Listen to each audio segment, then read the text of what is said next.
Namaste. Hello, friends. Today we have Dr. Ameet Kishor with us. Dr. Ameet Kishor, with over 25 years of experience as ENT surgeon at Indraprastha Apollo Hospitals, New Delhi. First of all, we congratulate to you, sir, for giving a gift of joy of hearing to over 1,500 lives through cochlear implant. Sir, today is World Hearing Day. We would like to, we will be glad if you share some light on the specific day. Namaskar ji, thank you very much. Yes, World Hearing Day is an initiative of the WHO and is celebrated this time every year. There are a number of reasons for this very important day. And the first is that we all need to recognize that amongst us in our society, be it children or adults, hearing loss is a very common problem. But because it is often a hidden problem, a hidden disability, we don't often recognize it. So we want to increase awareness that hearing loss is common and that it needs to be recognized. The second important fact is that if the hearing loss is not treated in time, then it can cause a lot of disability in our day-to-day functioning, in the education of children who are born hearing impaired, in the functioning of adults like you and me who cannot hear. So that's very, very important, that early identification and early intervention is the key. And the beauty is that this is one of the senses that can be treated. So that is a third message that we have, is that be treated effectively through surgery, through hearing devices, or ultimately through the technology of cochlear implant. So this is the whole ethos of World Hearing Day. And along with spreading the message, we wish to celebrate the success stories of thousands and millions of children and adults who have been treated through medicine, through surgery, through technology, and through this science. We've been able to restore their hearing and allow these children and adults to come back and integrate back into normal society like you and me, be functioning, useful members of society like all of us. So we wish to spread the message and celebrate the success stories of intervention through technology on World Hearing Day. So we have witnessed the success of cochlear implant through these last years among the kids and many other adults. So we would really like to understand, what is this cochlear implant? Right. So cochlear implant is one end of the spectrum. It is the most advanced form of technology that allows us as hearing and ENT specialists to restore hearing in children or adults. Now, this is a technology that is used in those individuals who suffer from a severe to profound hearing loss, which is a very significant hearing loss, which cannot be corrected through other means like surgery or aids. And the difference is that the cochlear implant is a electronic device, a very sophisticated electronic device, which is implanted surgically into the inner ear of the individual. They wear a processor on the outside, and this technology, what it does is it picks up the sound, it converts the sound into an electrical impulse, and this electrical impulse stimulates or gives a signal directly to the nerve of hearing, because that is how you and I hear. So in those individuals where the hearing inner ear, where the hearing nerve cells are not functioning, this technology replaces the malfunctioning hearing cells, and thereby through cochlear implantation we are able to provide normal to near normal hearing in those individuals who have a very significant degree of hearing loss.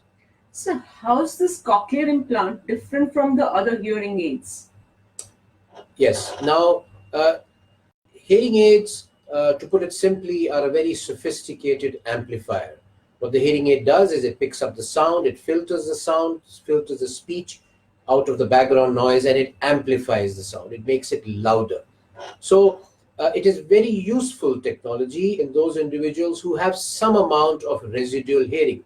You have to have a mild or a medium degree of hearing loss, and if that is referred to, it's because it amplifies the sound becomes louder and maybe a little clearer, and thereby people with a moderate degree of hearing loss can hear normally through a hearing aid. Now, in people with a significant hearing loss, the hearing aids don't work, and they don't work because for a hearing aid to function, you need to have residual nerve cells, hearing nerve cells. There has to be a certain population of the cells in our inner ear. So in people who have a severe degree of hearing loss, they also have a significantly damaged proportion of hearing cells. So that is why the amplifier function of the hearing aid will not work. In that situation, we move to the different technology that we've discussed, and by directly stimulating through the electronic chip, which is inserted into the inner ear, by stimulating the hearing nerve, we can bypass the poor hair cell function and allow people with a severe to profound hearing loss hear normally. So the technology is different. One is an amplifier, and the other is an electronic processing device, which sends an electrical signal directly to the hearing nerve. So, this cochlear implant can be used for adults, pediatric, and even for the elderly? Absolutely. So we have all ages of individuals who can suffer from a significant hearing loss. So we have children who are born with a significant hearing loss, and these would be one category of individuals who can benefit and immensely benefit from hearing loss, from cochlear implants. The other category is people like me, for example, and if I have developed, no, I had normal hearing, I've developed speech, and then for some reason, due to illness or medication or age, I lose my hearing, then I would be an excellent candidate. In fact, I would be a very good candidate for a cochlear implant because my brain has already learned language and I just need to get sound back into the brain. So adults will also be extremely good beneficiaries of cochlear implants, and certainly elderly people who have good nerve function, good neural function, if their brain function is fine, they will be very good candidates as well. So if we look at, I look at my own series here at Indraprastha Apollo Hospital. In the last 10, 12 years, we have done over 1,500 candidates who have received cochlear implants, and we have children right from the age of 8 months up to adults who are more than 75 years of age. So yes, if we select the individuals correctly, then all types of age-related hearing loss can be treated through cochlear implant. So, how long do cochlear implants last? Like, do we have a specific shelf life period? Okay. So, well, they are designed, cochlear implant at the end of the day is an electronic device. It is an electronic um, um, piece of technology, and although they go through stringent testing and validation processes, they are designed to last for life. Reliable cochlear implants do have a very long life. We have individuals who've been using the implants for 20 years or 30 years or even longer. Being an electronic device, there is always a very, very small chance of some electronic malfunction. So that is always possible. But with the good devices, the reliability rate of cochlear implants using the standard international criteria are in the range of 99.5 or 99.7%. So they have very high reliability, and therefore it's expected that they are going to last for a few decades. Yes, they can be, if there's a malfunction, then they can be replaced. New devices can be implanted. So that is not a problem. If the external processor malfunctions, that does not require surgery. That can easily be serviced or repaired because that is an external device. There are two parts to the cochlear implant: the surgically implanted part, which will last hopefully for the lifetime, but at least a few decades, and the external processor, which can easily be serviced whenever the need arises.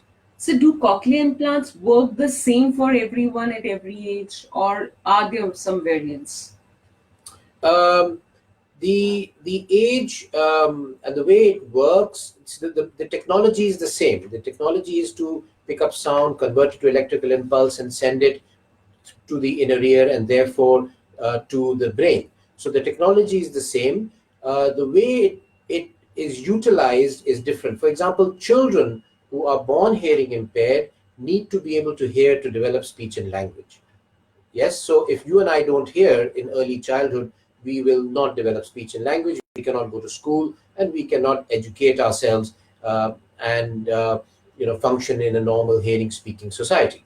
So for the little children and the babies who are born hearing impaired, the hearing that we provide will allow their brain to function, learn language, and therefore they can become hearing and speaking children. For the adults, it is the same technology, except that the brain has already learned language, so therefore the adaptation to cochlear implant is much quicker. Yes. So if I have a hearing loss, my brain has learned I need to get the cochlear implant in, and within a matter of a few weeks to a couple of months, I get accustomed to the hearing.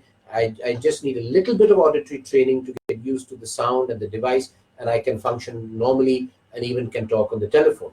In children who have not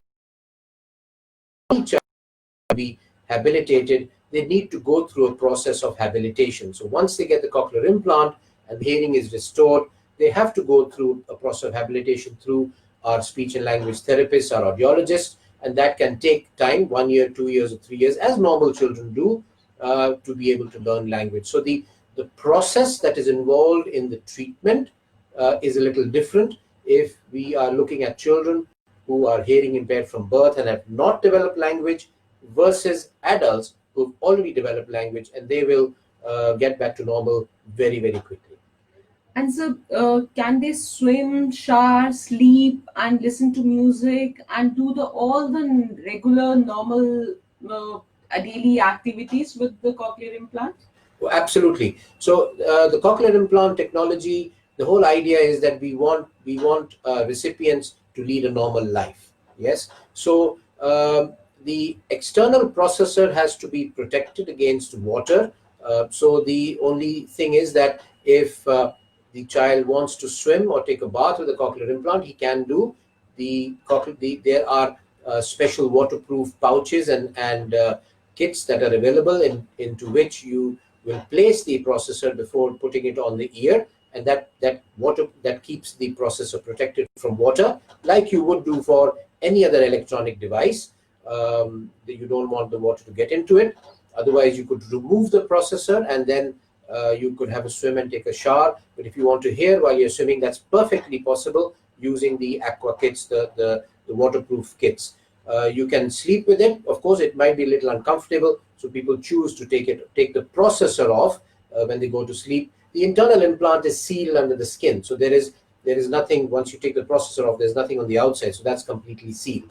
As far as sports are concerned, yes, lots of our children and adults have to engage in sports, so they can perform normal sport activities. You have to be a little careful when it comes to contact sports, in case somebody hits on that side. But otherwise, we have children who are playing tennis, who are playing football, who are swimming, who are carrying on all normal activities, running, cycling. So yes, we can lead an almost normal life with cochlear implants with a bit of care.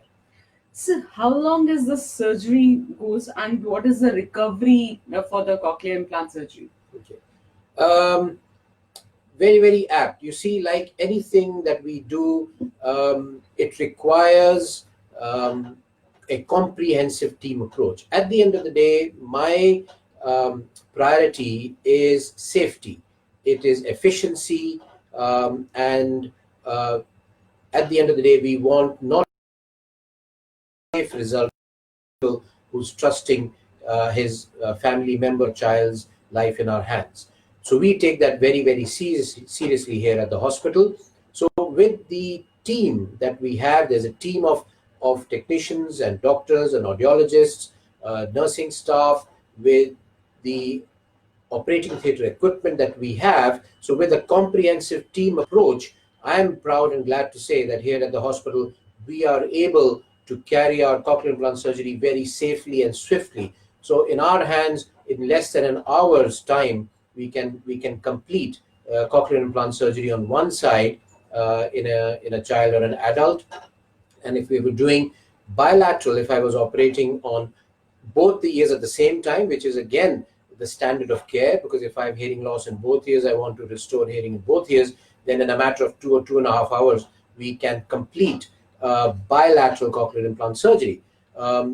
These children or adults are in hospital only for a day and a half. So they come into hospital today, they get the surgery today, and they can be discharged by the day after.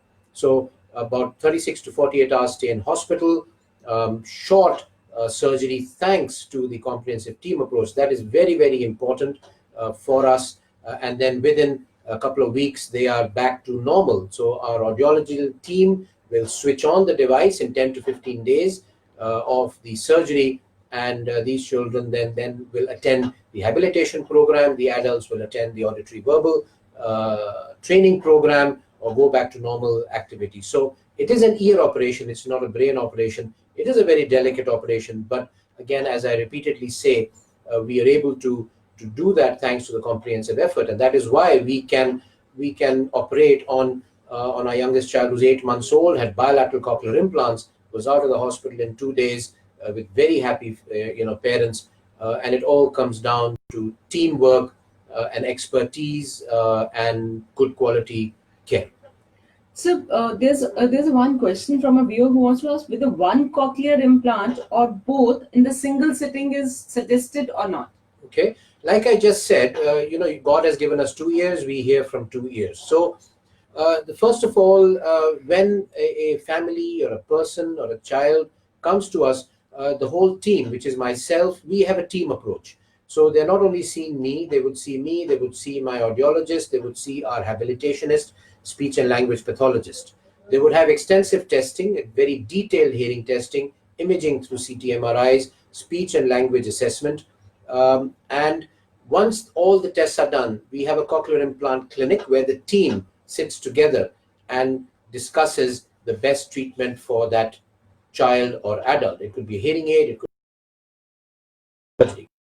Now, once we come to that decision, we then have to decide whether that individual requires, from a hearing point of view, just one cochlear implant or two, or is it 2 hearing aids or 1 hearing aid or 1 cochlear implant. It depends on the degree and the level and the type of hearing loss. So that's the first decision.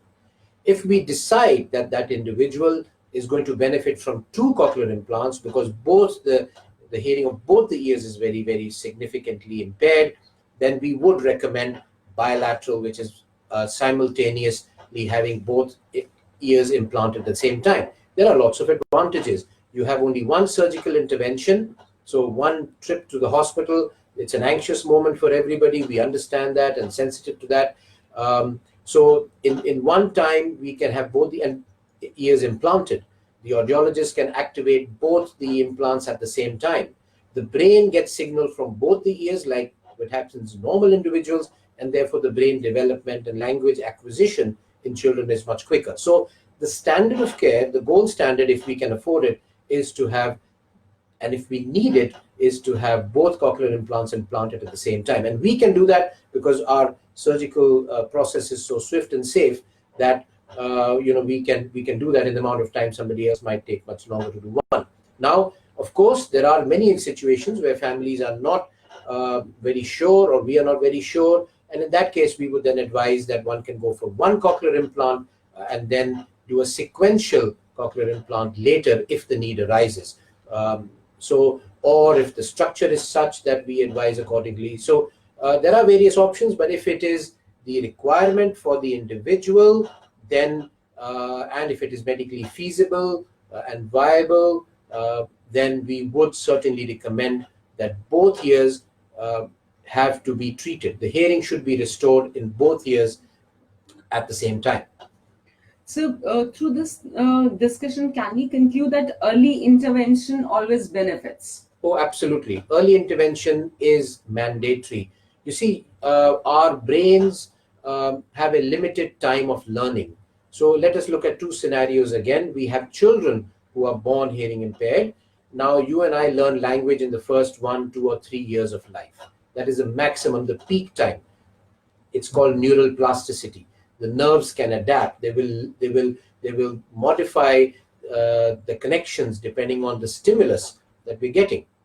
So it's very, very important that we stimulate the brain in those early years. So we have to intervene early if we want a child with hearing impairment to develop normal or near normal language. It is very well evidenced now in the literature. We have lots and lots and lots of data to show us that children who get early treatment, early good habilitation, good therapy, will do much better and be closer to their normal hearing peers as children who have a delayed intervention. And even a delay of 6 months to 1 year can make a difference.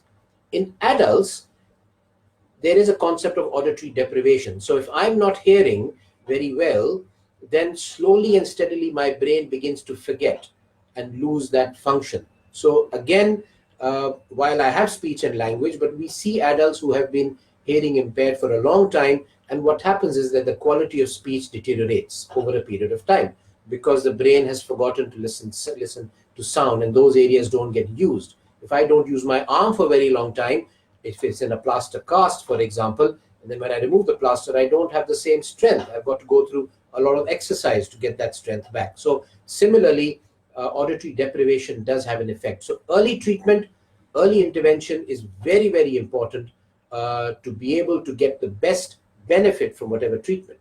And for early intervention, it means early diagnosis. Sir, thank you so much. Thank you for sharing such a detailed information and such a beneficial information on the cochlear implant on this day. So we would be very thankful if you leave a message for our viewers today who have their in the family or in the friend circle or in the loved ones, anyone suffering from the hearing loss. A message from your end to take away home. Yeah, thank you very much for this opportunity.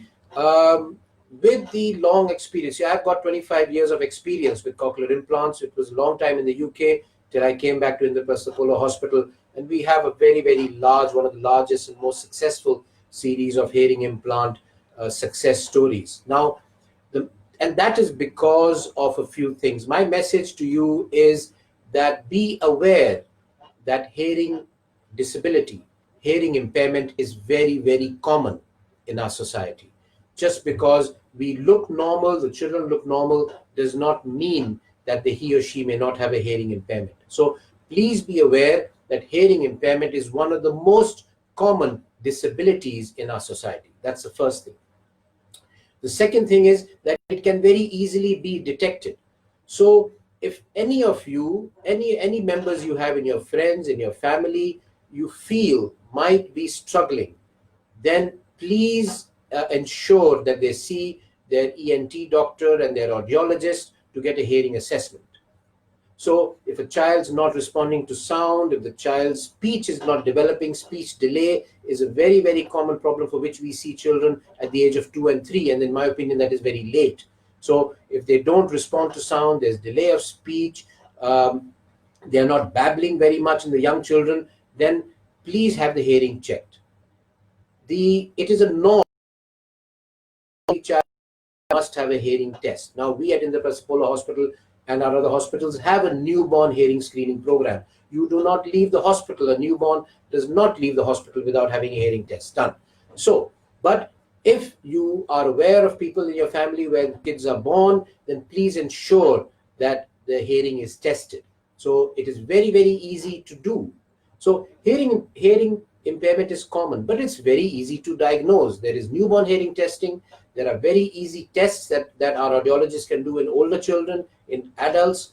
So if there is any sign, we've talked about children, in adults, if you feel you're missing out on some things that are being said, you're misinterpreting words, you're straining to listen, these are signs that there may be a hearing loss. It does not do any harm. It's a non-invasive test. It doesn't take very long. Please have your hearing tested. Once you've had that done, early intervention. Ensure that you see the specialists and get the best treatment as early as possible, because that will allow you to function to the best of the ability. It will allow the technology, be it hearing aids or cochlear implants, to give you the best result. Delaying is only going to make it more difficult for you. At the end of the day, we all want to function normally in society.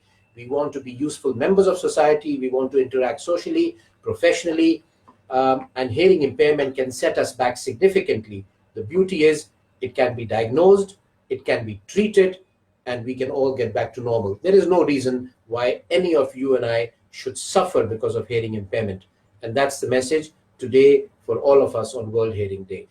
Thank you, sir. Thank you so much. If anyone have any questions, any queries from Dr. Ameet Kishor, please reach to us at askapollo.com, and you can meet him, take the time, and at askapollo.com.